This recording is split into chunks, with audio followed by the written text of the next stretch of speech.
gaurko irisaioen oramendik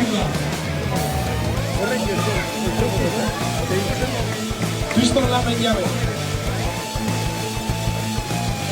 Hasan izango, hau izan nire zegozen honen da. Txalo bero gondan nahi.